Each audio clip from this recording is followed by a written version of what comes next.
اکیلی عورت: تمہارا شوہر کہاں ہے حبیبی؟ ہم بغیر سائن لیے تمہاری ڈلیوری نہیں کریں گے۔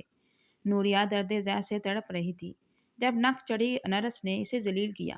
محبت کے نام پر نکاح کر کے ایک شخص نے اسے چھوڑ دیا تھا۔ ڈاکٹر فردوس نے اس لڑکی کی حالت دیکھی تو نرس کو ذلیل کیا، پھر اس کی ڈلیوری نارمل کروا دی۔ پیدا ہوا نومولود بچہ بہت ہی خوبصورت تھا۔ وہ دونوں ماں بیٹے کو ہمدردی میں اپنے بنگلے پر لے آئی، لیکن 2 دن بعد جب نوریا نے ڈاکٹر فردوس کے بیٹے کو دیکھا تو اسی رات اپنے بیٹے کو لے کر غائب ہو گئی۔ مما، وہ لڑکی کہاں گئی؟ نائل بے چین تھا۔ پتہ نہیں بیٹا، وہ کہاں چلی گئی؟ مما، وہ لڑکی میری بیوی ہے، میں نے اس سے نکاح کیا تھا۔ نائل بچے کے لیے تڑپا تھا۔ وہ سرکاری ہاسپٹل کے بیڈ پر بے یار و مددگار پڑی تھی، درد ذہ سے تڑپ رہی تھی۔ درد اتنا شدید تھا لیکن پھر بھی برداشت کر رہی تھی۔ وہ اپنی چیخیں روکنے کی کوشش کر رہی تھی۔ نرس نے بیزاری سے اس لڑکی کو دیکھا۔ تمہارے گھر والے کہاں ہیں؟ حالت دیکھو تمہاری کیا ہو رہی ہے۔ جب بالکل حالات جان کو آ جاتے ہیں پھر تمہیں سرکاری ہسپتال نظر آتے ہیں۔ پلیز سسٹر، میری مدد کرو، مجھے بہت تکلیف ہو رہی ہے۔ اس کے لبوں سے بس یہی الفاظ نکلے تھے۔ ایسے کیسے تمہیں ہاتھ لگاؤں؟ ہم بغیر کسی کے گھر والوں کی اجازت سے اس سے پیشنٹ کو ہاتھ نہیں لگاتے۔ کوئی ہوگا تو تمہارے ساتھ، کل کو کچھ ہو گیا تو الزام پھر تم ڈاکٹر اور نرس پر لگاتے ہو۔ وہ اسے جھٹکتی دوسری منیزا کو دیکھنے لگی۔ جب اس کی حالت غیر ہونے لگی تو نرس نے دوبارہ سے اس کے وجود پر نظر ڈالی۔ کہاں ہے تمہارا شوہر بیبی؟ مجھے تو ایسے لگ رہا ہے جیسے تمہارا آپریشن کے بغیر بچہ ہی پیدا نہیں ہوگا، لیکن نہ مجھے تمہارا شوہر کہیں نظر آ رہا ہے اور نہ ہی تمہارے گھر والے۔ کیا یہ بچہ ناجائز ہے؟ اگر ایسی بات ہے تو یہاں تمہارا بچہ پیدا نہیں ہوگا۔ وہ بڑی ہی خرانٹ مکار قسم کی نرس تھی۔ کیا ہو رہا ہے یہاں؟ اچانک ایک باری لہجے پر وہ سٹپٹائی تھی۔ میڈم دیکھیں، یہ لڑکی بالکل اکیلی آئی ہے، اس کی حالت دیکھیں، اب پتہ نہیں بچہ جائز ہے یا ناجائز۔ نہ کوئی اس کا گھر والا ساتھ آیا ہے، نہ اس کا کوئی شوہر ہے، میں ایسے کیسے اسے ہاتھ لگاؤں؟ بچہ جائز ہے یا ناجائز اس کا فیصلہ کرنے والے تم یا میں کون ہو سکتے ہیں؟ حالات دیکھو، بچی کی حالت کیسی خراب ہو رہی ہے۔ چلو جلدی سے بلڈ کا ارینجمنٹ کرو، اسٹاف سے کہہ کر سسٹر شمیم فوراً ہی بھاگی تھی۔ ڈاکٹر فردوس کا رعب ہی ایسا تھا۔ لڑکی کم عمر اور بہت ہی خوبصورت تھی، لیکن ڈلیوری قریب ہونے کے بھی تھی۔ تبھی وہ اس کا سر سہلاتے ہوئے کہنے لگی، شاباش بیٹا، ہمت کرو، اپنے ذہن کو جگائے رکھو، ہوش مت کھونا، ہمت کرو، حوصلہ کرو۔ اور مہربان ڈاکٹر کی وجہ سے آدھے گھنٹے میں محض اس کا بچہ دنیا میں جنم لے چکا تھا۔ اور ڈاکٹر فردوس اس بچے کو دیکھ کر حیران تھی۔ ہلکی بلو آنکھیں، وہ اس بچے کو دیکھ کر چونک گئی تھی۔ اتنا خوبصورت حسین ترین بچہ، ماں تو تھی ہی خوبصورت، لیکن یقیناً دونوں ہی پیرنٹس بہت خوبصورت ہوں گے۔ نہ جانے کون ہوگا اس بدنصیب بچے کا باپ۔ اسے معلوم ہی نہیں کہ اس کے ہاں اتنے خوبصورت بچے کی پیدائش ہوئی ہے۔ لیکن لڑکی کی حالت ٹھیک نہیں تھی، اسے فوراً بلڈ کی ضرورت تھی۔ ڈاکٹر فردوس نے بلڈ کا بندوبست پہلے ہی کروا لیا تھا، اس لیے انہوں نے اس لڑکی کو فوراً بلڈ لگوایا۔ وہ ہوش و حواس کھونے لگی تھی، پھر آہستہ آہستہ کمزوری کے باعث بے ہوش ہو گئی، لیکن بچہ سسٹر شمیم کے پاس تھا۔ وہ لڑکی اپنے ساتھ ایک چھوٹا سا بیگ بھی لائی۔ اب ماں کو کچھ ہوش نہیں تھا، نہ چار سسٹر شمیم نے ہی اس کے بیگ میں سے بچے کے کپڑے نکالے تھے۔ تو ڈاکٹر فردوس چونک گئی۔ تم اس بچے پر خاص نظر رکھنا شمیم، ابھی اس کی ماں بے ہوش ہے، لیکن بچہ اتنا خوبصورت ہے کہ کسی کی نظر بھی اس پر پڑ سکتی ہے، کہیں کوئی بچہ تبدیل نہ کر لے یا پھر اسے اپنے ساتھ نہ لے جائے۔ ڈاکٹر فردوس نے اس پر ذمہ داری ڈال دی تھی۔ وہ روحان سی ہو کر کہنے لگی، میڈم، میری ڈیوٹی کا ٹائم ختم ہونے والا ہے اور اس لڑکی کی یہ خون کی تھیلی بھی ختم ہونے والی ہے، لیکن اس کی حالت ایسی نہیں کہ یہ بچہ سنبھال سکے۔ ڈاکٹر فردوس سوچ میں پڑ گئی تھی۔ وہ ہرگز اس بچے کو اکیلا نہیں چھوڑ سکتی تھی اور جانا بھی نہیں چاہتی تھی، اور نہ ہی اس لڑکی کو جس کی حالت ابھی ٹھیک نہیں تھی۔ اب انہوں نے ایک فیصلہ کیا تھا، اچھا ٹھیک ہے، تم اس لڑکی کو تھوڑا سہارا دو، میں اسے اپنے ساتھ لے جاتی ہوں، اور اس کے بچے کو بھی۔ سسٹر شمیم کی آنکھیں حیرت سے پھٹی کی پھٹی رہ گئیں۔ ڈاکٹر فردوس ویسے ہی مہربان طبیعت کی تھی، لیکن جس لڑکی کو وہ اتنی حقارت سے کہہ رہی تھی کہ یہاں سے چلی جاؤ، ہم تمہاری ڈلیوری نہیں کروائیں گے، اور آج وہ ڈاکٹر فردوس جو اس ہسپتال کی سب سے بڑی مہربان تھی، اس کے ساتھ جا رہی تھی۔ سچ میں ہی رب جس پر مہربان ہو جائے اس کو کچھ نہیں ہو سکتا۔ اسے ہوش آیا تو حیران رہ گئی۔ کہاں وہ سرکاری ہسپتال کے بیڈ پر پڑی تھی، جہاں ہر 5 منٹ بعد ایک بچہ جنم لے رہا تھا۔ بدبودار ماحول، درد سے چیختی چلاتی عورتیں اور نرسز اور ڈاکٹرز کی چیخو پکار، اور جب اس نے آنکھ کھولی تو وہ حیران رہ گئی۔ وہ ایک کمرے میں لیٹی تھی۔ کمرہ بہت ہی آرام دہ اور کشادہ تھا۔ یہ ایک چھوٹا سا کمرہ گھر معلوم ہو رہا تھا۔ جس کمرے میں وہ لیٹی تھی وہاں ایک سنگل بیڈ بچھا تھا، لیکن جیسے ہی وہ اٹھ کر بیٹھنے لگی تو اچانک سے درد کا احساس ہوا تھا۔ کمزوری تو ہو ہی رہی تھی۔ وہ اس چھوٹے کمرے کی کھڑکی سے باہر دیکھنے کی کوشش کر رہی تھی، جہاں سے سبزہ اور اطراف صاف نظر آ رہے تھے۔ شاید باہر کوئی باغ تھا یا پھر لان وغیرہ۔ وہ اٹھ کر باہر جانے کو تھی کہ اچانک ہی اس گھر کے چھوٹے دروازے سے وہی مہربان ڈاکٹر چلی آئی۔ اس کے ہاتھ میں وہ ننھا سا فرشتہ تھا جسے اس نے جنم دیا تھا۔ وہ حیرت سے اس ڈاکٹر کو دیکھ رہی تھی تو وہ مسکراتے ہوئے کہنے لگی، پورے 12 گھنٹے بعد تمہیں ہوش آیا ہے۔ میں بہت فکر مند ہو رہی تھی تمہارے لیے، لیکن اب میں نے تمہارے لیے یخنی اور سوپ بنوایا ہے، تم وہ پی لو۔ وہ حیران تھی کہ ڈاکٹر سے اس کا کوئی رشتہ نہیں، لیکن وہ ایسے اتنے پیار سے بات کر رہی تھی جیسے وہ اس کی بیٹی ہو۔ اس کی آنکھوں میں آنسو آ گئے تھے۔ پھر ڈاکٹر فردوس بڑے پیار سے کہنے لگی، بیٹا کیا نام ہے تمہارا؟ یہ دیکھو تم نے کل رات اس بچے کو جنم دیا ہے۔ کتنا خوبصورت ہے تمہارا بچہ۔ نوریہ نے جیسے ہی اپنے بیٹے کو دیکھا اس کے دل میں ایک ہوک سی اٹھی تھی۔ وہ بالکل اپنے باپ جیسا تھا۔ اس کی آنکھیں دیکھو کتنی خوبصورت ہیں۔ ڈاکٹر فردوس بڑے پیار سے اس بچے کو دیکھ رہی تھی۔ بیٹا تم نے اپنا نام نہیں بتایا۔ ڈاکٹر کے کہنے پر وہ سر جھکا کر کہنے لگی، جی میرا نام نوریہ ہے۔ اچھا بہت پیارا نام ہے تمہارا۔ تھوڑی دیر بعد ان کی ملازمہ آ گئی تھی، سوپ اور یخنی کا پیالہ لے کر۔ یہ لو یہ کھاؤ تاکہ تمہارے اندر طاقت آئے اپنا بچہ سنبھالنے کی۔ نوریہ کو کمزوری کی وجہ سے بھوک بھی بڑی شدت کی لگ رہی تھی۔ سوپ پی کر اس نے ڈاکٹر کا شکریہ ادا کیا۔ بیٹا برا نہیں ماننا، ایک بات پوچھنا چاہتی ہوں، آپ کے گھر والے اور اس بچے کا باپ کہاں ہے؟ وہ سامنے لگی، میں نے پسند سے نکاح کیا تھا ایک شخص سے، لیکن جیسے ہی میں پریگننٹ ہوئی اس نے مجھے چھوڑ دیا اور خود غائب ہو گیا میری زندگی سے۔ میری زندگی برباد کر کے اب میرا اس دنیا میں کوئی بھی نہیں ہے۔ وہ دونوں ہاتھوں میں چہرہ چھپا کر رونے لگی۔ ڈاکٹر فردوس کو اس کی کہانی پر بہت افسوس ہوا۔ لیکن بیٹا تمہارے گھر والے تو ہوں گے، انہیں جا کر بتاؤ۔ یہ بات میں کسی کو نہیں بتا سکتی۔ میں نے اپنے پاؤں پر خود کلہاڑی ماری ہے، اس شخص پر اعتبار کر کے اس کا بھروسہ کیا۔ اب میرے پاس کچھ بھی نہیں ہے۔ وہ بلک رہی تھی۔ ڈاکٹر فردوس سمجھ گئی کہ اس لڑکی کے ساتھ کچھ بہت برا ہوا ہے۔ کسی لڑکے نے اس کے ساتھ دھوکہ کیا ہے، اسے حاملہ کر کے اس کے ساتھ نکاح کر کے اسے چھوڑ دیا۔ پھر وہ اس کے سر پر ہاتھ رکھتے ہوئے کہنے لگی، کیوں پریشان ہوتی ہو؟ یہاں پر ہو جب تک تمہاری طبیعت ٹھیک نہیں ہو جاتی۔ اپنے بچے کو بھی یہیں پر پالو۔ میری طرف سے تمہیں اجازت ہے۔ آپ سچ کہہ رہی ہیں ڈاکٹر صاحبہ؟ اس کی کالی سیاہ آنکھیں آنسوؤں سے چمک رہی تھیں۔ ہاں ہاں میں بالکل سچ کہہ رہی ہوں۔ تمہارا بچہ بہت ہی خوبصورت ہے اور تم بھی ایک اچھی اور خوبصورت لڑکی ہو۔ زندگی ایک شخص پر ختم نہیں ہو جاتی، اس لیے یہاں پر ہی رہو، اس بنگلے پر۔ یہ میرا ہی گھر ہے۔ وہ مہربان ڈاکٹر بہت ہی اچھی تھی۔ پھر نوریہ یہاں پر رہنے لگی، لیکن 2 ہی دن گزرے تھے اسے یہاں رہتے ہوئے، جب اس نے ایک دن کھڑکی میں کھڑے ہو کر باہر کا نظارہ کرنا چاہا۔ بڑا سا گیٹ کھلا تھا، ایک گاڑی اندر آئی تھی، پھر اس میں سے ایک شخص اتر کر اندر چلا گیا، جبکہ نوریہ بے چین سی کھڑی رہ گئی۔ اس کا بچہ ڈاکٹر فردوس کے پاس تھا۔ وہ ان کے سرونٹ کوارٹر میں رہ رہی تھی۔ شاید کوئی مہمان وغیرہ آئے تھے، لیکن اس کے دل میں خیال آیا کہ اپنے بچے کو جا کر لے آؤں۔ یہی سوچ کر وہ جھجکتے ہوئے ڈاکٹر فردوس کے پاس آئی تھی، جو لاؤنج میں بیٹھی تھی اس کے بچے کو گود میں لے کر۔ پھر ڈاکٹر فردوس نے اس کے بچے کو اس کے ہاتھ میں لے لیا جو سو رہا تھا۔ جیسے ہی وہ پلٹنے لگی، اچانک سے سیڑھیوں سے نیچے آنے والے شخص کی نظر اس بچے کو لے جاتی ہوئی لڑکی پر پڑی۔ وہ پتھر کا ہو گیا۔ لوگ کہتے ہیں کہ دنیا بہت چھوٹی ہے، اور یہ آج ثابت ہو گیا۔ وہ لڑکی پلٹ کر اپنے بچے کو لے کر اس کی ماں سے مسکرا کر کچھ کہتی ہوئی چلی گئی، لیکن اس کے چہرے کا رنگ بدل گیا تھا۔ اس کے جانے کے بعد وہ اپنی ماں کے پاس آیا۔ مما وہ لڑکی کون تھی جو ابھی ابھی یہاں آئی تھی؟ کیا یہ بچہ اس کا ہے؟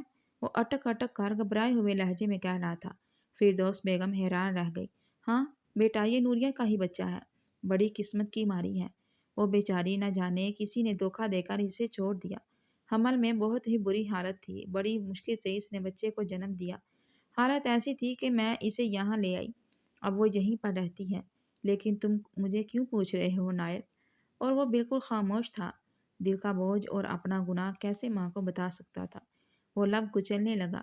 نوریہ اپنے بیٹے کو گود میں لے کر پیار کرنے لگی تھی۔ تبھی وہ اسے لے کر کھڑکی کے پاس آ گئی تھی، جہاں سے چاند صاف روشن دکھائی دے رہا تھا۔ تبھی اس کی نظر ٹیرس پر کھڑے اس انسان پر پڑی تھی۔ وہ ساکت کھڑی رہ گئی۔ آنکھوں کو یقین نہیں آ رہا تھا کہ سامنے وہی شخص ہے۔ نائل نے بھی اسے دیکھ لیا تھا۔ اس کی نگاہوں میں بلا کی شرم ساری اور احساس تھا، لیکن نوریہ ایک دم سے ہی کھڑکی سے ہٹ کر پیچھے ہوئی۔ نہیں نہیں، یہ بچہ صرف میرا ہے، نہ اس کا کوئی باپ ہے اور نہ ہی اس کا کوئی اور دوسرا رشتہ دار ہے۔ میں نے ہی اسے جنم دیا اکیلے میں، صرف یہ میرا ہے۔ اچانک ہی اس کے دل نے ایک فیصلہ کیا۔ پھر رات کے اندھیرے میں وہ کسی کو بتائے بغیر یہ بنگلہ چھوڑ کر چلی گئی تھی۔ صبح وہ ناشتے کی ٹیبل پر بیٹھا جب ڈاکٹر فردوس کہنے لگی، نہ جانے نوریہ کو کیا ہوا کہ وہ بنا بتائے ہی گھر چھوڑ کر چلی گئی۔ حالانکہ میں جانتی تھی کہ وہ اس دنیا میں بالکل اکیلی ہے۔ میں تو یہی سوچتی تھی کہ وہ اپنے بچے کو یہاں رہ کر اچھے سے پال لے گی، لیکن پتہ نہیں اسے کیا ہوا، وہ چپ چاپ چلی گئی۔ نائل ایک دم ہی ناشتہ چھوڑ کر اٹھ کھڑا ہوا تھا۔ مما، وہ لڑکی کہاں گئی ہے؟ کچھ معلوم ہے؟ کچھ پتہ ہے آپ کو اس کے بارے میں؟ کیا ہوا نائل؟ تمہیں کیا ہوا؟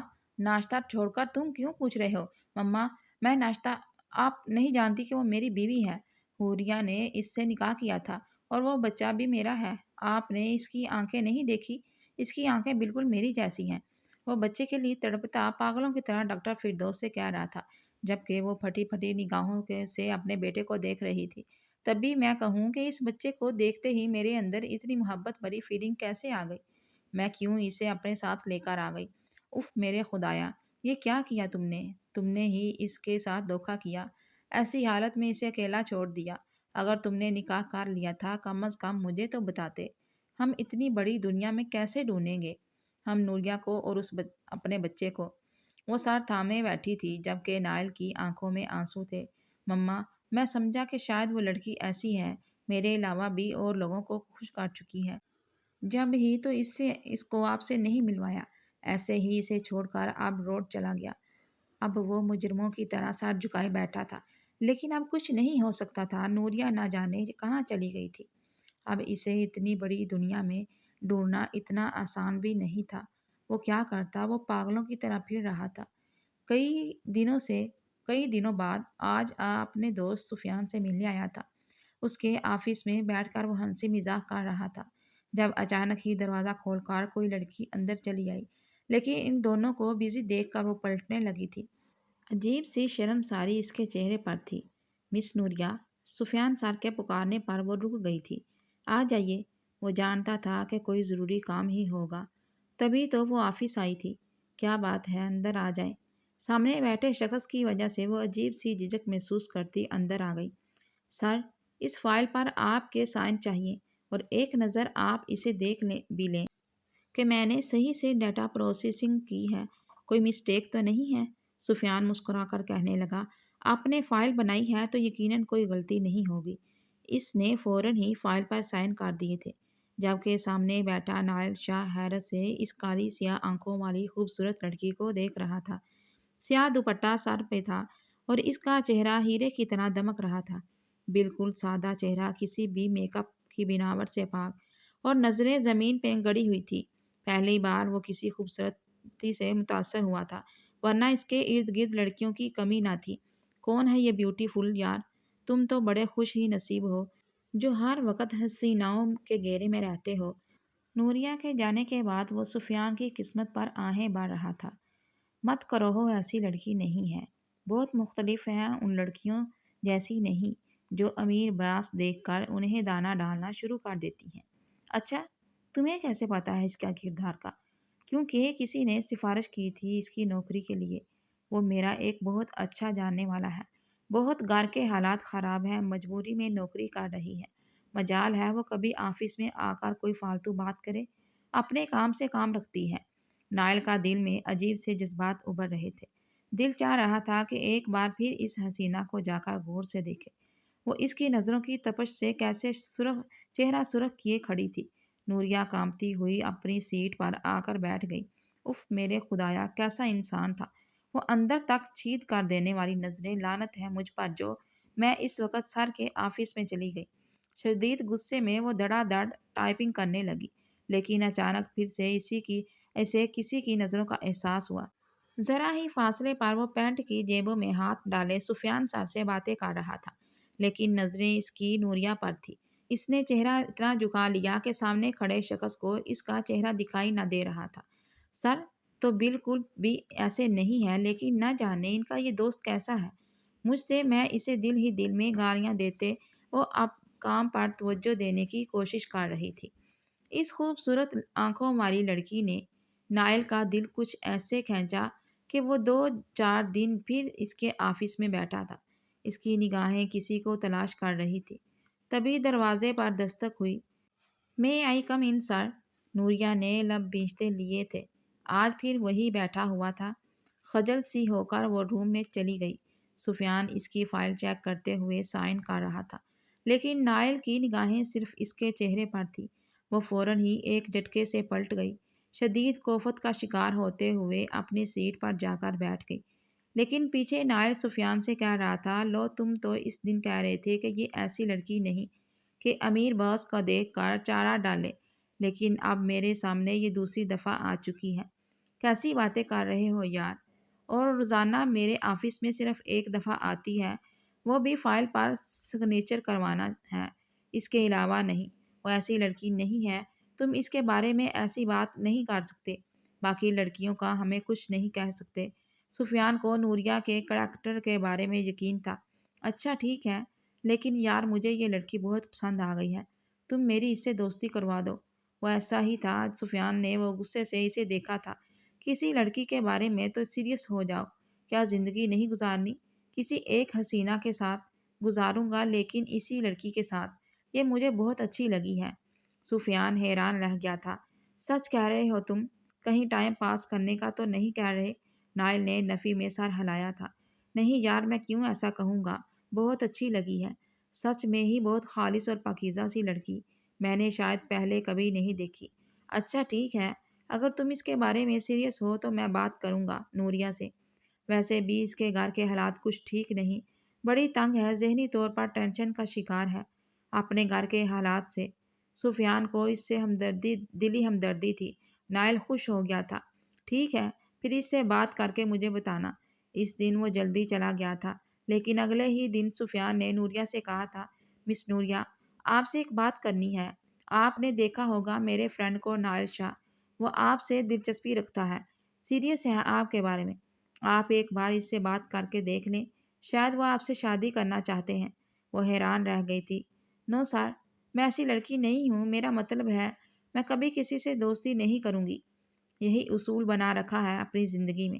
اب اچھی طرح جانتے ہیں کہ میں اس ٹائپ کی لڑکی نہیں ہوں۔ اس کے چہرے پر افسردگی تھی تو سفیان مسکرا دیا۔ میں جانتا ہوں کہ آپ ایسی لڑکی نہیں ہیں۔ میں نے بھی نائل کو سمجھا دیا تھا کہ وہ آپ کا خیال اپنے دل سے نکال دے، لیکن اس نے کہا کہ وہ سیریس ہے آپ کے بارے میں، ہو سکتا ہے کہ وہ آپ سے شادی کر لے۔ ایک بار بات کرنے میں کوئی حرج نہیں۔ اس نے نائل شاہ کا وزٹنگ کارڈ نوریہ کے سامنے رکھ دیا تھا، اور وہ عجیب سا محسوس کر رہی تھی۔ کیا سوچ رہے ہوں گے سر میرے بارے میں کہ میں ایسی لڑکی ہوں، لیکن کیا پتہ کوئی ایسا انسان ہو جو مجھے زندگی کی ان تلخیوں، ذہنی ٹینشن سے نکال کر ایک خوبصورت زندگی دے دے، جہاں پر آئے دن میری ذات پر الزام تراشی نہ ہو، نہ مجھے ذلیل کیا جائے۔ وہ سوچ میں پڑ گئی تھی۔ پھر کچھ سوچ کر اس نے وہ وزٹنگ کارڈ اٹھا لیا تھا۔ پھر اگلے ہی دن نائل کی کال اس کے موبائل پر آئی تھی۔ السلام علیکم مس نوریہ، کیسی ہیں آپ؟ کو حیران رہ گئی، جھجکتے ہوئے کہنے لگی، سوری، میں نے آپ کو پہچانا نہیں۔ اب یہ تو آپ غلط بیانی کر رہی ہیں، 4 دن سے میں آپ کی کال کا انتظار کر رہا ہوں۔ تنگ آ کر میں نے ہی سفیان سے آپ کا نمبر لیا اور پھر کال بھی کر دی۔ آپ کو برا تو نہیں لگا؟ نوریہ کا دل دک دک کر رہا تھا۔ مس نوریہ، نائل شاہ آپ میں دلچسپی لگتا ہے، شاید وہ آپ سے شادی کرنا چاہتا ہے۔ سفیان سر کے الفاظ اس کے کانوں میں گونجے تھے۔ جی نہیں، ایسی بات تو نہیں، لیکن میں ایسی لڑکی نہیں ہوں، میں کسی کے محبت کے جھانسے میں نہیں آنا چاہتی۔ پہلے ہی میری زندگی میں بہت مسائل ہیں۔ آپ کو تو کوئی بھی بہترین سے لڑکی مل جائے گی، لیکن میرے پاس صرف واحد یہ نوکری ہے۔ اور میرا ایک گھر جہاں مجھے روزانہ ذلیل ہونا پڑتا ہے، اپنے اوپر لگے الزاموں کی صفائیاں دینی پڑتی ہیں۔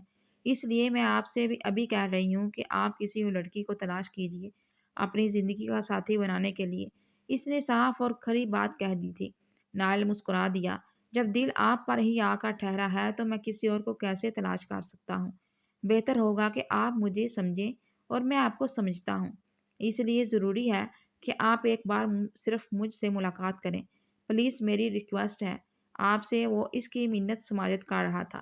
نوریہ کا معصوم دل ڈگمگانے لگا۔ کیا سچ میں ہی یہ مجھ میں اتنی دلچسپی رکھتے ہیں کہ مجھ سے شادی کرنے کو تیار ہیں؟ اس نے نائل شاہ کو دیکھا تھا۔ کئی دفعہ وہ ہر لحاظ سے خوبرو جہت سے بھرپور شخص تھا، اتنا ہینڈسم جو کسی بھی لڑکی کی خواہش بن سکتا تھا۔ وہ سوچ میں پڑ گئی، پھر حتمی لہجے میں کہنے لگی، ٹھیک ہے، صرف ایک بار ہماری ملاقات ہوگی۔ اس کے بعد آپ مجھ پر کبھی زور زبردستی ملنے کے لیے دباؤ نہیں ڈالیں گے اور نہ ہی مجھے کال کریں گے۔ اچھا ٹھیک ہے، اور اگر آپ کے دل نے بھی میرے ساتھ زندگی گزارنے کا فیصلہ کیا تب بھی آپ کے یہی الفاظ ہوں گے۔ اب نوریہ کچھ نہ بول سکی تھی۔ نائل شاہ مسکرا رہا تھا۔ نائل شاہ اسی انتظار میں تھا کہ اس کی کب ملاقات نوریہ سے ہو۔ تنخواہ کب ملے گی تیری؟ اسی شرط پر تو نے باہر قدم نکالے تھے نا کہ پوری تنخواہ لا کر میرے ہاتھ پر رکھے گی۔ 4 دن ہو گئے ہیں۔ خالدہ نے زہریلی نظروں سے اس کی طرف دیکھا تھا۔ جب تنخواہ ملے گی اماں تب تیرے ہاتھ پر رکھوں گی نا، ابھی ملے ہی نہیں ہیں تو کہاں سے دوں میں تنخواہ؟ دھیما اور باوقار لہجہ لیکن دو ٹوک تھا۔ اچھا کہیں دوسروں کے ساتھ عیاشیاں تو نہیں کر رہی؟ وہاں جا کر یاریاں دوستیاں پامال ہوں گی غیر مردوں سے؟ نوریہ نے لب بیچ لیے۔ کوئی پہلی بار اس کی ذات پر الزام نہیں لگا تھا۔ وہ جواب دیتی ہر بار ہی خالدہ اسے ایسے طعنے دینے سے پیچھے نہ ہٹتی تھی۔ وہ خاموشی سے آفس جانے کے لیے تیار ہوتی رہی، جبکہ باہر بیٹھ کر وہ ابا سے کہنے لگی، میں تو کہہ رہی ہوں اس کی نوکری چھڑواؤں۔ منصور کب سے کہہ رہا ہے اس سے نکاح کا۔ اچھا ہے، اپنے گھر کی ہو جائے گی۔ نوریہ کی آنکھیں آنسوؤں سے بھر گئی تھی۔ منصور پہلے سے شادی شدہ 2 بچوں کا باپ تھا، عمر میں اس سے دگنا۔ ابا کہنے لگا، کیسے کر دوں شادی اس کی؟ وہ راضی بھی تو ہو۔ اگر خالد اس کی سگی ماں ہوتی تو کبھی بھی اس کے بارے میں ایسا نہ سوچتی، لیکن وہ اس کی سوتیلی ماں بھی تھی۔ سگی ماں تو کافی سال پہلے ہی قبر کی آغوش میں چلی گئی تھی۔ جب وہ 10 سال کی تھی تب ابا نے دوسری شادی خالدہ سے کی تھی اور اسے اپنی سوتیلی بیٹی کم سوکن زیادہ سمجھتی۔ ہر وقت اس سے لڑائی جھگڑا، اس پر ظلم و ستم کرنا، لیکن وہ پڑھائی میں بہت اچھی تھی۔ اماں کی منتیں کرتی کہ بس اسے پڑھنے دو۔ ابا اس سے بہت پیار کرتا تھا۔ آخر وہ اس کی مری ہوئی بیٹی کی نشانی تھی۔ پھر 2 بہن بھائی اور اس دنیا میں آ گئے۔ اس کی اہمیت کم ہوئی اور خالدہ کے بچوں کی زیادہ۔ اس بات پر بھی اس نے صبر کر لیا تھا، لیکن اب اس کا گھر میں رہنا بہت دشوار ہو گیا تھا۔ آئے دن ماں اس پر جھوٹے الزام لگاتی تھی۔ ابھی ابا کا ایکسیڈنٹ ہوا جس میں آپ کے لیے کام کرنا بہت دشوار ہو گیا تھا۔ گھر کے حالات خراب ہونے لگے تو اس نے نوکری کرنے کا فیصلہ کیا۔ ابا کے ایک دوست کی جان پہچان کی مدد سے وہ سفیان کے آفس میں جو کام کرنے لگی، لیکن اسے کیا معلوم تھا کہ وہاں اس کی ملاقات نائل شاہ سے ہوگی، جو اس کی معصوم خوبصورتی پر فدا ہو جائے گا۔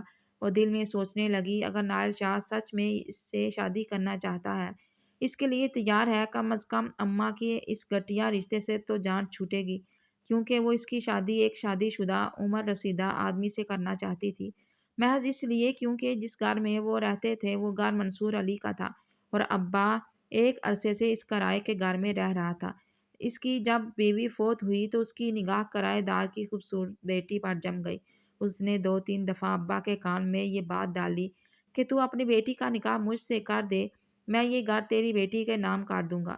جب سے اس نے یہ بات کہی تھی، خالدہ ابا سے یہی کہتی رہتی، منصور کی بات مان لیں، اپنے بھی دن عیش کے ہو جائیں گے۔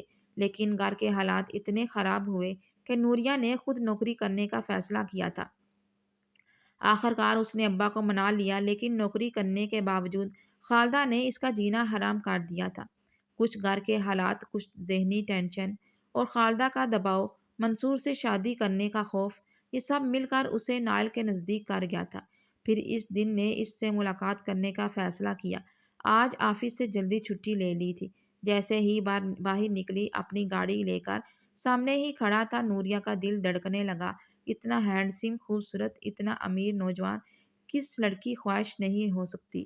نوریہ کوئی عام سی لڑکی تو نہیں تھی، خدا نے اسے خوبصورت اور بہترین شکل سے نواز رکھا تھا جو کسی بھی لڑکے کی خواہش بن سکتی تھی۔ اس کی کالی سیاہ آنکھیں بہت پرکشش تھی، اوپر سے پہننا اور اوڑھنا اس قدر جاذب نظر آتا تھا کہ سادہ کپڑوں میں بھی چاند کا ٹکڑا لگتی تھی۔ ابھی بھی وہ نائل کا دل پگھلا رہی تھی۔ پھر وہ دونوں ایک ریسٹورینٹ میں آ گئے تھے۔ نوریہ کا دل دھڑک رہا تھا، وہ یہ بھی سوچتی کہ اکثر نوجوانوں کا شوق ہوتا ہے لڑکیوں کے دلوں کے ساتھ کھیلنے کا، کہیں نائل شاہ بھی ایسا ہی انسان تو نہیں؟ وہ چپ چاپ سر جھکائے اس کے سامنے بیٹھی تھی۔ پھر تھوڑی دیر بعد وہ کہنے لگا، بہت خوشی ہوئی ہے جو آپ نے مجھ سے ملاقات کا شرف بخشا۔ مجھے یقین نہیں آنا کہ آج آپ میرے ساتھ بیٹھی ہیں۔ نوریہ افسردگی سے مسکرائی تھی۔ جی بس میرے دل نے کہا کہ ایک بار آپ سے ملاقات کرنی چاہیے۔ کیا پتہ آپ کے جذبے سچے ہوں جو آپ نے بات کہی ہے، اس میں آپ سنجیدہ ہوں۔ نائل فوراً ہی کہنے لگا، کیوں نہیں، میں 100% سنجیدہ ہوں۔ اس دن سفیان کے آفس میں آپ کو دیکھ کر میں چونک گیا تھا۔ دل نے خواہش کی کہ ایسا ہی ہم سفر ہونا چاہیے، جبھی تو زندگی حسین ہو سکتی ہے۔ پھر اس کی خوبصورت باتیں، خوبصورت پرسنالٹی کا نوریہ پر اثر ہوا کہ وہ دل و جان سے اس کی دیوانی ہوتی چلی گئی۔ پہلے ایک دو دن ملاقاتیں، اس کے بعد اکثر بھی باہر رہنے ملنے لگے۔ اس کی زندگی عجیب خوشیوں سے دوچار ہونے لگی۔ گھر پر پوری تنخواہ اماں کو دیتی تو اس کا منہ بند رہتا، لیکن ساتھ ہی ابا ایک دن اسے کہنے لگے، بیٹا کیا جواب دوں منصور کو؟ وہ مجھ پر دباؤ ڈال رہا ہے۔ بیٹا اس کا قرضہ ہے میرے اوپر 2 لاکھ روپے، کہہ رہا ہے یا تو میرے 2 لاکھ روپے واپس کرو، نہیں تو اپنی بیٹی کا نکاح مجھ سے پڑھا دو۔ یہ سن کر نوریہ کا غصہ آ گیا تھا۔ میں کر دوں گی ارینج، 2 لاکھ روپے اس کے منہ پر دے مارنا آپ۔ اس نے ابا سے وعدہ کر لیا تھا، لیکن 2 لاکھ روپے وہ آفس سے لون کیسے لے؟ اس سے بہت عجیب لگ رہا تھا درخواست دینا۔ تبھی اس نے جھجکتے ہوئے یہ بات نائل شاہ سے کہی کہ اسے آفس سے لون چاہیے کیونکہ گھر میں بہت ضرورت ہے، ورنہ اس کا ابا زبردستی رشتہ طے کر دے گا۔ یہ سن کر نائل پریشان ہو گیا۔ اس نے سفیان کے آفس فون کر دیا تھا اور یوں نوریہ کو آسانی سے لون مل گیا تھا۔ وقتی طور پر منصور خاموش ہو گیا تھا، لیکن اندر ہی اندر اس کے علاوہ ابھر رہا تھا۔ لیکن دوسری طرف نائل بھی دل ہی دل میں سوچ رہا تھا، جس لڑکی کو وہ بہت خالص اور عام لڑکیوں سے مختلف سمجھتا تھا، وہ بھی ایسے ہی نکلی۔ جب سے نوریہ نے اسے پیسوں کی پریشانی بتائی تھی، تب سے وہ اس شک میں مبتلا ہو گیا تھا کہ وہ پہلے پیسے نائل سے لینا چاہتی تھی، لیکن اس نے سفیان سے کہہ دیا تھا کہ وہ نوریہ کو لون دے دے۔ لیکن یہ بھی حقیقت تھی کہ سچ نہیں، وہ نوریہ کو اپنانا چاہتا تھا۔ ان دونوں کی ملاقاتیں بھی چل رہی تھی اور وہ آفس میں جاب بھی کر رہی تھی، لیکن برا ہوا قسمت کا اس دن ابا کو اچانک ہی ہارٹ اٹیک ہوا تھا۔ اماں اسے لے کر ہسپتال چلی گئی تو آفس میں تھی، لیکن خالدہ کے ساتھ مالک منصور، مکان کا مالک جو ہے، وہ بھی ساتھ تھا۔ وہ جان بوجھ کر ابا کو مہنگے ہسپتال لے کر گیا تھا۔ ابا تو بیچارہ بچ نہ سکا، لیکن ان کے اوپر لاکھوں کا قرضہ ہو گیا۔ وہ سارا پیسہ منصور نے خرچ کیا تھا۔ ابا کی موت کا اس سے بہت بڑا صدمہ ہوا تھا، لیکن یہ دیکھ کر اسے خوشی ہوئی کہ نائل شاہ بھی اس کے باپ کے جنازے پر آیا تھا۔ ابا اس دنیا سے رخصت ہو گیا، لیکن اس نے پوری ذمہ داری اپنے کندھوں پر لے لی تھی۔ ابھی بھی وہ آفس جا رہی تھی جب ایک دن خالدہ اسے کہنے لگی، منصور کا لاکھوں روپیہ قرضہ ہے، وہ کیسے ادا کریں گے؟ ایسے کر تجھ سے نکاح کر لے، اچھا ہے، قرضہ بھی اتر جائے گا اور یہ گھر ہمارا بن جائے گا۔ دیکھ تیرے چھوٹے 2 بہن بھائی ہیں، میں بھی ہوں، ہم کہاں در در کی ٹھوکریں کھائیں گے؟ یہ سن کر نوریہ حیران رہ گئی تھی۔ ہرگز نہیں، میں کیوں اس آدمی سے شادی کروں؟ نہ آج نہ کل، کبھی بھی اس سے شادی نہیں کروں گی۔ اس نے صاف انکار کر دیا تھا۔ خالدہ نے اس کا بازو پکڑا اور دبوچ کر کہنے لگی، تیری اتنی ہمت کہ میرے سامنے انکار کرے؟ اب تیرا باپ نہیں رہا تو یہ سوچ کر میرا فیصلہ اٹل ہوگا، میں تیری شادی منصور سے کر کے یہ گھر اپنے نام کرواؤں گی۔ اس نے فیصلہ کر لیا تھا۔ نوریہ کی آنکھوں میں خوف تھا۔ اچانک اس کے دل میں خیال آیا، ضد بحث کرنے کا کوئی فائدہ نہیں، یہ وقت تسلی اور حوصلے سے بات کرنے کا ہے۔ تبھی وہ خالدہ سے کہنے لگی، ٹھیک ہے، میں سوچ کر جواب دوں گی۔ لیکن اس دن وہ نائل شاہ سے ملنا چاہتی تھی۔ وہ سفیان سر کے سامنے گڑ گڑانے لگی تھی، سر پلیز مجھے ان کا ایڈریس دیں، ان کے آفس کا مجھے بہت ضروری بات کرنی ہے ان سے۔ سفیان بھی جانتا تھا کہ ان دونوں کی ڈیٹنگ چل رہی ہے، شاید نائل اس سے شادی بھی کرنا چاہتا ہے۔ سفیان سے ایڈریس لے کر وہ فوراً ہی اس کے آفس پہنچ گئی تھی، وہ اسے اپنے آفس میں دیکھ کر حیران رہ گیا۔ خیریت تو ہے نوریہ، تم یہاں؟ وہ اسے دیکھ کر خوش ہوا تھا۔ جی مجھے آپ سے بہت ضروری بات کرنی ہے، بس یوں سمجھ لیں کہ میں بہت مشکل سے آپ سے ملنے آئی ہوں۔ ہو سکتا ہے کہ اب میں نوکری بھی چھوڑ دوں، کیونکہ میری سوتیلی ماں زبردستی میری شادی ایک عمر رسیدہ پہلے سے شادی شدہ شخص سے کرنا چاہتی ہیں۔ آپ نے مجھ سے وعدہ کیا تھا نائل کہ آپ مجھ سے شادی کریں گے۔ اب وہ وعدہ نبھانے کا وقت آ گیا ہے۔ یہ سن کر وہ گڑبڑا گیا۔ اس نے محض ایک بات کہی تھی، حالانکہ اس کا یہ ارادہ نہیں تھا کہ وہ نوریہ سے شادی کرے گا، لیکن سامنے کھڑی لڑکی اب اس کی ضرورت بن گئی تھی۔ محبت کا تو پتہ نہیں تھا، لیکن وہ اس لڑکی کے بغیر رہ نہیں سکتا تھا۔ تبھی گھبراتے ہوئے کہنے لگا، ہاں ہاں مجھے اپنا وعدہ یاد ہے، لیکن یار ایک مجبوری ہے۔ ابھی میں نے نہ مما سے بات کی ہے اور نہ ہی گھر میں کسی کو بتایا ہے۔ دیکھو میری مجبوری سمجھو، دراصل مما ابھی ابروڈ گئی ہوئی ہیں۔ ان کے آنے تک یہ ناممکن ہے، اور ہاں اگر تمہاری سوتیلی ماں زبردستی تمہاری شادی کرنا چاہتی ہے تو اس کا ایک حل ہے میرے پاس۔ نوریہ حیران تھی، کیسا حل؟ تو وہ مسکرا کر کہنے لگا، پریشان کیوں ہوتی ہو میری جان؟ دیکھو شادی تو ہم دونوں نے کرنی ہی ہے، لیکن مما کے بغیر اگر تم سے شادی کرنا چاہتی ہو تو ہم دونوں نکاح کر لیتے ہیں۔ اس طرح تمہاری سوتیلی ماں زبردستی تمہاری شادی نہیں کر سکے گی اور ہم دونوں ایک ہو جائیں گے۔ آپ سچ کہہ رہے ہیں؟ وہ بے یقین تھی تو نائل شاہ مسکرا کر کہنے لگا، میں بھلا تم سے جھوٹی محبت کا کھیل کھیلوں؟ کیوں کھیلوں گا؟ اس لیے میں تم سے نکاح کرنے کو تیار ہوں۔ یہ ثبوت میری محبت کے لیے کافی ہوگا۔ یہ سن کر نوریہ خوش ہو گئی تھی۔ ٹھیک ہے، مجھے آپ کے فیصلے پر کوئی اعتراض نہیں۔ اگر اس طرح سے میری زندگی بچ سکتی ہے تو میں اپنی زندگی کے لیے آپ سے نکاح کرنے کو تیار ہوں۔ پھر نکاح کا دن 2 دن بعد طے ہو گیا تھا، کیونکہ نوری نے کسی طرح بھی کر کے خالدہ کو یہ ظاہر کر دیا تھا کہ وہ منصور سے شادی کرنے کے لیے تیار ہے، لیکن در حقیقت وہ نائل شاہ سے نکاح کرنے جا رہی تھی۔ پھر اس دن وہ آفس جانے کی بجائے اس کے بتائے ہوئے ایڈریس پر پہنچ گئی۔ وہ حیران رہ گئی، یہ خوبصورت فلیٹ تھا۔ یہاں آ کر وہ بہت کنفیوز سی ہو رہی تھی، لیکن سامنے بیٹھی لڑکی کو دیکھ کر اس کی جان میں جان آئی۔ وہ مسکرا کر کہنے لگی، میں نائل کی دوست ہوں جیسمین، اسی نے مجھے یہاں بلایا ہے تاکہ میں تمہیں تیار کر دوں۔ تم دونوں کا آج نکاح ہے نا؟ جیسمین اسے دیکھ کر مسکرا رہی تھی تو وہ شرما گئی۔ سارا بندوبست نائل شاہ نے کر دیا تھا۔ ابھی صبح کا وقت ہی ہوا تھا کہ مولوی صاحب بھی آ گیا اور اس کے 2 دوست بھی، یوں ان کا نکاح ہو گیا۔ وہ خوف بھی محسوس کر رہی تھی، لیکن پھر دل میں خیال آیا کہ اگر یہ نکاح نہ کیا تو اماں زبردستی میری شادی منصور سے کر دے گی، جو اسے کسی صورت منظور نہیں تھا۔ تھوڑی دیر بعد جسمین نے اسے دلہن کا روپ دے دیا تھا۔ یہ سارا خرچہ نائل شاہ نے کیا تھا۔ اسے دلہن کے روپ میں دیکھ کر وہ حیران رہ گیا، پھر مسکراتے ہوئے کہنے لگا، بہت خوبصورت لگ رہی ہو نوریہ۔ شرما گئی۔ اس نے اپنے دل کی مان کر نائل شاہ سے نکاح کر لیا تھا۔ تھوڑی دیر بعد سارے مہمان چلے گئے جو 2 4 ان کے نکاح پر آئے تھے۔ پھر جیسمین اسے مسکراتے ہوئے کہنے لگی، چلو بھائی اپنی سہاگ رات منانے کی تیاری کرو، نائل شاہ تو تمہیں آج چھوڑنے والا نہیں۔ یہ سن کر وہ ڈر گئی تھی۔ ابھی صرف نکاح ہوا تھا، رخصتی نہیں، اس لیے وہ کسی بھی جسمانی تعلقات بنانے سے گھبرا رہی تھی۔ تھوڑی دیر بعد نائل اس کے سامنے آیا تھا، پھر اس نے اس کی پیشانی پر اپنے لب رکھ دیے۔ اب تم میری ہو چکی ہو۔ جیسے ہی اس نے نوریہ کے وجود کو اپنی گرفت میں لینا چاہا، وہ پیچھے ہٹ گئی تھی۔ لیکن نائل ابھی صرف نکاح ہوا ہے، آپ ابھی یہ حق نہیں رکھتے، وہ شرماتے ہوئے اسے کہہ رہی تھی تو وہ ناراضگی سے کہنے لگا، یار ایسا ظلم مت کرو، اتنی خوبصورت لگ رہی ہو، قسم سے میرا دل مت توڑو۔ وہ لجاجت سے کہنے لگا۔ نوریہ لب کاٹنے لگی۔ نائل شاہ کی آنکھوں میں اس کے لیے بہت چاہت تھی۔ پھر وہ بھی سر جھکا گئی اور آخرکار انہوں نے ساری دوریاں مٹا کر وہ رشتہ قائم کر لیا جو اس نکاح کی بنیاد بنا تھا۔ نائل اس کے وجود کی کشمکش کے خمار میں مبتلا خود کو آسمان پر محسوس کر رہا تھا۔ پھر وہ نوریہ کی تعریف کرتے ہوئے کہنے لگا، میاں بیوی کا بھی یہ کیا رشتہ ہوتا ہے، ایسے لگ رہا ہے جیسے اس سے خوبصورت رشتہ دنیا میں اور کوئی ہی نہیں۔ لیکن نوریہ بہت گھبرا رہی تھی، اسے ایسے لگ رہا تھا جیسے کچھ ٹھیک نہیں ہوا ہے۔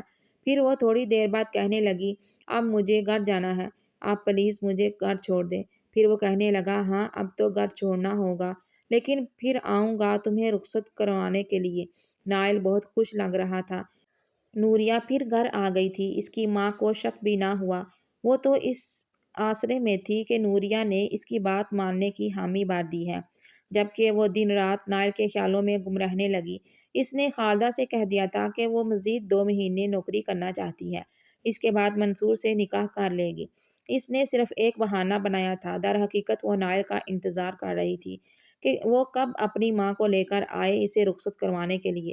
اس دن بھی وہ اس کے سامنے بیٹھی اس گڑگڑا رہی تھی، پلیز خدا کے لیے کچھ کرو نائل، میں کب تک گھر پر جھوٹ بولتی رہوں گی؟ آخر آپ مجھے کب رخصت کروائیں گے نا؟ نائس اس کے چہرے پر غور کیا تھا۔ دیکھو ابھی یہ ناممکن ہے، ابھی تک موم واپس نہیں آئی، وہ واپس آئیں گی تو میں ان سے بات کروں گا۔ نوریہ خاموش ہو گئی، لیکن آخر وہ کب تک جھوٹ بولتی رہتی؟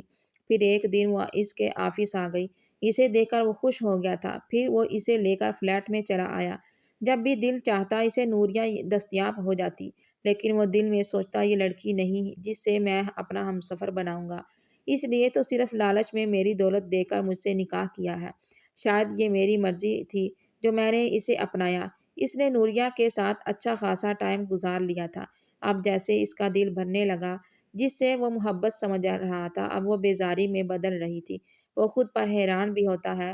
وہ تو سوچتا تھا کہ اسے نوریہ سے محبت ہو گئی ہے، لیکن اب وہ اسے رخصت کروانے کے بارے میں سوچنا بھی نہیں چاہتا تھا۔ لیکن وہ روزانہ اس کی منتیں کرتی۔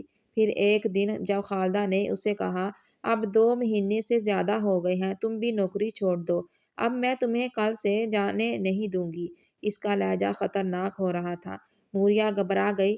ٹھیک ہے، میں کل سے آفس نہیں جاؤں گی، لیکن جانا بہت ضروری ہے، ایک دن جانا بہت ضروری ہے۔ اسی دن وہ نائل شاہ کے آفس میں پہنچ گئی تھی، کیونکہ اتنے دنوں سے وہ اس سے ملاقات کرنے نہیں آیا تھا۔ سر سے بات ہو سکتی ہے؟ مجھے بہت ضروری کام ہے۔ اس کی پرسنل سیکرٹری سامنے ہی کھڑی تھی۔ جی وہ تو چلے گئے ہیں لندن۔ اس پر ایک چمٹ بند کر بجلی گری تھی۔ یہ آپ کیا کہہ رہی ہیں؟ تو سیکرٹری حیران ہو کر کہنے لگی، آپ ان کی کیا لگتی ہیں جو اتنا حیران ہو رہی ہیں؟ وہ تو اکثر جاتے رہتے ہیں، کبھی لندن تو کبھی دبئی، سال سال تک واپس نہیں آتے، لیکن میرا ان سے ملنا بہت ضروری ہے۔ ان کا نمبر بھی بن جا رہا ہے۔ تو اس کا مذاق اڑاتے ہوئے لڑکی کہنے لگی، ہاں تو وہاں جا کر نمبر چینج ہو جاتا ہے، اور میں ان کی اجازت کے بغیر آپ کو ان کا وہاں کا نمبر نہیں دے سکتی۔ پرسنل سیکرٹری نے صاف انکار کر دیا تھا۔ وہ سوچ بھی نہیں سکتی تھی کہ نائل شاہ اسے یوں دھوکہ دے کر لندن چلا جائے گا۔ تب بھی وہ روتے ہوئے سفیان سر کے پاس آئی تھی۔ سر پلیز آپ میری مدد کریں، اس نے مجھ سے نکاح کیا اور اب اس نے جان چھڑانے کے لیے مجھے بتایا بھی نہیں کہ میں لندن جا رہا ہوں۔ کیا وہ ایک دھوکے باز شخص تھا؟ اس پر تعصب کا اظہار کر رہا تھا۔ مجھے افسوس ہے اس بات کا نوریہ، لیکن مجھے بھی یہی لگتا تھا کہ نائل شاہ جسے محبت سمجھ رہا ہے وہ پھر اسے ٹائم پاس کہہ کر کہیں تم سے الگ نہ ہو جائے۔ اس کی فطرت ہی یہی ہے۔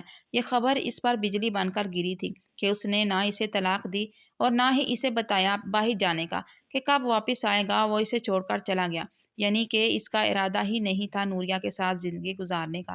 تو اتنے دنوں تک کیا اس نے صرف اس کے ساتھ ایک جسمانی کھیل کھیلا ہے؟ اس سے آگے سوچنا بھی وہ حال تھا۔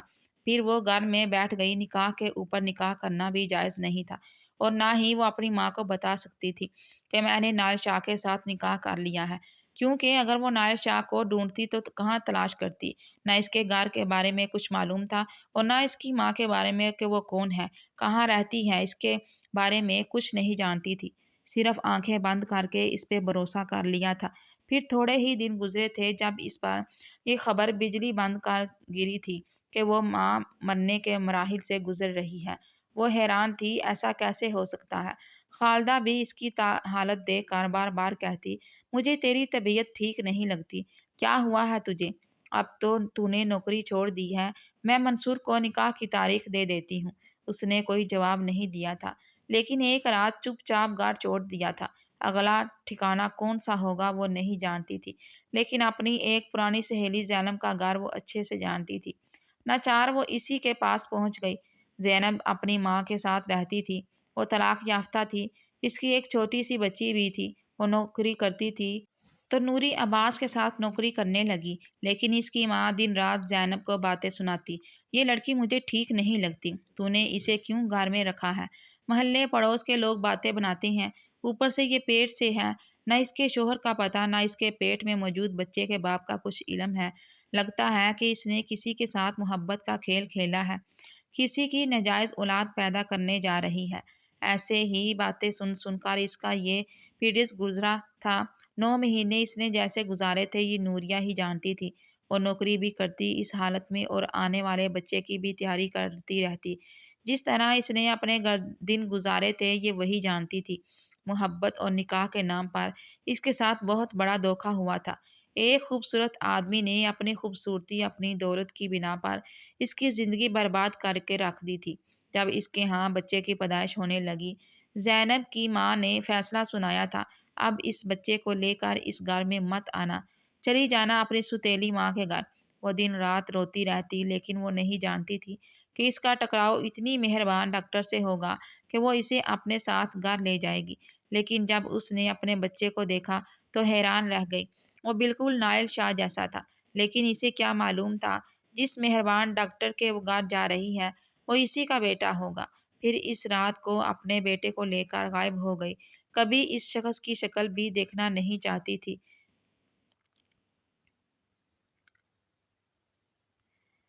دوسری طرف نائل شاہ اسے پاگلوں کی طرح ڈھونڈتا پھر رہا تھا۔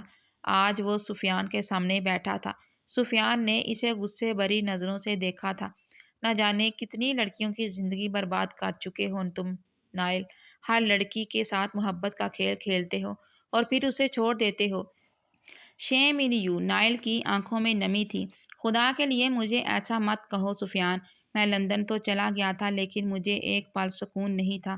خدا کے لیے کسی طرح نوریہ کے بارے میں بتا دو کہ وہ کہاں گئی ہے، کہاں رہتی ہے، میں اسے واپس اپنی زندگی میں لانا چاہتا ہوں۔ میں نے اس کے ہاتھ میں اپنا بچہ بھی دیکھا، وہ بالکل میرے جیسا ہے۔ مجھے یقین نہیں آ رہا میں نے اس سے محبت کا کھیل نہیں کھیلا بلکہ اس سے نکاح کیا تھا۔ اگر اس نکاح کا خیال تھا تو رخصتی بھی کرواتے ہیں۔ تم نے اسے دنیا میں در در بھٹکنے کے لیے چھوڑ دیا اور اب دیکھو اسے ڈھونڈنے کے لیے تم بھٹکتے پھر رہے ہو۔ سفیان نے اسے بھرپور لعنت ملامت کی تھی۔ دوسری طرف ڈاکٹر فردوس بھی پریشان تھی۔ اگر انہیں معلوم ہوتا کہ وہ لڑکی ان کی بہو اور وہ خوبصورت سا بچہ ان کا پوتا ہے تو وہ کبھی بھی اسے جانے نہ دیتی۔ وہ ایک مہربان عورت تھی، قبول کر لیتی نوریہ کو، لیکن نائل شاہ نے نہ جانے کس خوف سے انہیں نوریہ کے بارے میں نہیں بتایا تھا۔ دونوں ماں بیٹے بے چینی سے اسے تلاش کر رہے تھے، لیکن اس کا کچھ پتہ نہیں چل رہا تھا۔ پھر ایک دن ڈاکٹر فردوس نے اسے دیکھ لیا۔ وہ ایک ضروری کام سے اس NGO میں آ گئی تھی جب اس کی نظر کونے میں بیٹھی لڑکی پر پڑی۔ اس کی گود میں کھیلتا ہوا وہ بچہ 6 مہینے ہو گئے تھے کہ وہ ان دونوں کی زندگی سے غائب ہو گئی تھی، اور آج اپنے سامنے دیکھ کر ڈاکٹر فردوس کی خوشی کی انتہا نہ رہی۔ نوریہ بیٹا، کب سے میں تمہیں تلاش کر رہی تھی۔ ایسے کوئی ناراض ہوتا ہے اپنوں سے؟ ڈاکٹر فردوس نے اسے گلے لگایا تھا۔ وہ حیران رہ گئی۔ یہ میرا پوتا ہے، نائل نے مجھے بتا دیا ہے کہ تم نے اس سے نکاح کیا تھا۔ اس سے معاف کر دو بیٹا، میں تمہیں اپنے ساتھ لے کر جانا چاہتی ہوں، تمہیں یوں بھٹکنے نہیں دوں گی۔ دنیا کی ٹھوکروں میں نوریہ نے دکھ سے اپنا چہرہ اوپر کیا تھا۔ ڈاکٹر صاحبہ، میں تو بھٹکتی پھر رہی ہوں، آج سے نہیں بلکہ پچھلے 1.5 سال سے اپنی زندگی تلاش کرنے کی کوشش کر رہی ہوں۔ میرا وجود تو اسی دن مردہ ہو گیا تھا جب آپ کا بیٹا مجھے چھوڑ کر گیا تھا۔ نکاح کے نام پر اس نے مجھ سے جسمانی کھیل کھیلا، پھر یہ بچہ اس دنیا میں آیا جس کی اسے خبر بھی نہ تھی۔ میں نے جس تکلیف سے گزر کر اسے جنم دیا ہے یہ میں ہی جانتی ہوں، اور اس بچے پر آپ کا یا آپ کے بیٹے کا کوئی حق نہیں ہے۔ مجھے معاف کر دیجیے، لیکن میں کبھی بھی اسے معاف نہیں کروں گی۔ نہ میں یہ کہتی ہوں کہ وہ مجھے طلاق دے، میں اپنے بچے سے اس کے باپ کا حق نہیں چھینوں گی، لیکن ڈاکٹر صاحبہ میں یہ نہیں کر سکتی، میں نہیں جا سکتی آپ کے ساتھ، کیونکہ یہ بچہ صرف میرا ہے، اسے میں نے اکیلے جنم دیا ہے۔ ہر مشکل سے لڑ کر اور میں یہاں پر بہت آرام سے رہ رہی ہوں۔ ڈاکٹر فردوس کی آنکھوں میں آنسو تھے۔ وہ خود یہاں غریب عورتوں کی مدد کرنے آئی تھی، کیا جانتی تھی کہ اس کی بہو اور اس کا پوتا بھی یہاں پر موجود ہوگا۔ وہ اس کی منت سماجت کرنے لگی، لیکن نوریہ نے ساتھ جانے سے صاف انکار کر دیا تھا۔ پھر جیسے ہی گھر جا کر انہوں نے نائل شاہ کو بتایا کہ تمہاری بیوی اور بچے کا پتہ چل گیا ہے، وہ اسے لانے کے لیے بے قرار ہو گیا، لیکن ڈاکٹر فردوس نے اس کے قدم وہیں پر روک دیے تھے۔ وہ تمہیں کسی صورت معاف کرنے کو تیار نہیں، نفرت کرتی ہے تم سے۔ تم نے بھی تو اسے دنیا میں منہ دکھانے کے قابل نہیں چھوڑا۔ ایک لڑکی جسے نے تمہارا سہارا چاہیے تھا، زندگی کی مشکلوں میں تمہارا ساتھ چاہیے تھا، اور تم نے اسے بھٹکنے کے لیے چھوڑ دیا۔ اب کس منہ سے اس سے معافی مانگو؟ کیسے؟ وہ بچہ صرف اس کا ہے، یہی کہنا ہے نوریہ کا۔ ڈاکٹر فردوس نے اسے باتیں سنائی تھی۔ نائل شاہ نے سر جھکا لیا۔ میں مانتا ہوں مما میری غلطی ہے، لیکن ایک بار مجھ سے معافی مانگنا چاہتا ہوں اس سے، پھر بھلے اس کی مرضی وہ مجھے معاف کرے یا نہ کرے۔ نائل شاہ نے اس سے معافی مانگی تھی، لیکن اس نے معاف کرنے سے صاف انکار کر دیا، بلکہ اپنے بچے کی شکل بھی دیکھنے نہ دی۔ دونوں ماں بیٹے خالی ہاتھ واپس آ گئے تھے۔ پھر اس دن نوریہ کے بیٹے نوران کو بخار ہو گیا تو وہ پریشان ہو گئی تھی۔ این جی اوز کی انچارج نے اسے ہاسپٹل جانے کی اجازت دے دی، ساتھ ہی اس کے ایک دوسری عورت بھی تھی، وہ اسے لے کر ہسپتال آ گئی تھی۔ لیکن این جی او کی انچارج نے ڈاکٹر فردوس کے پاس فون کر دیا۔ جس لڑکی اور جس بچے کا خیال رکھنے کے لیے آپ نے خصوصی طور پر مجھے کہا تھا، اس کے بچے کی طبیعت ٹھیک نہیں ہے میڈم، میں صرف آپ کو بتانا چاہتی ہوں۔ ڈاکٹر فردوس فوراً ہی ہسپتال پہنچ گئی تھی۔ پھر اس کے بچے کا بہتر سے بہتر علاج ہونے لگا۔ تھوڑی دیر بعد جب نوریہ نے ڈاکٹر فردوس کو دیکھا تو حیران رہ گئی۔ وہ محبت سے اس کے بچے کو دیکھ رہی تھی، بڑے پیار سے اس کی پیشانی پر ہاتھ رکھے اسے سہلانے کی کوشش کر رہی تھی۔ اس کی محبت سے اس نے نظریں چرا لی تھی۔ پھر ڈاکٹر فردوس نے اس کے سامنے ہاتھ جوڑ دیے۔ بھلے ہی تم میرے بیٹے کو معاف نہ کرو، لیکن میری محبت سے میرے پوتے کو محروم نہ کرو۔ میں بھی تم سے محبت کرتی ہوں نوریہ، تم ایک بہادر، ایک اچھی ماں ہو۔ تم بہت اچھے سے اکیلے بھی اپنی اولاد کو پال سکتی ہو، اتنی ہمت ہے تمہارے اندر۔ جب تم نے اس کو جنم دیا ہے تو لیکن میرا دل اندر سے بہت خالی ہے۔ بہت سالوں پہلے میں نے اپنے شوہر کو کھو دیا تھا، اکیلے ہی اپنے بیٹے کو پال پوس کر جوان کیا، لیکن اب تنہائی سے میرا دل گھبراتا ہے۔ کیا تم میرے گھر میں میرے پوتے کے ساتھ میں اپنی زندگی گزارنا چاہتی ہو؟ میں صرف ایک درخواست کر رہی ہوں۔ میں چاہتی ہوں کہ ہم سب مل جل کر رہیں، بھلے ہی کم نائل سے کوئی رشتہ قائم نہ کرنا، لیکن بس اس معصوم بچے کو میری نگاہوں سے دور نہ کرو۔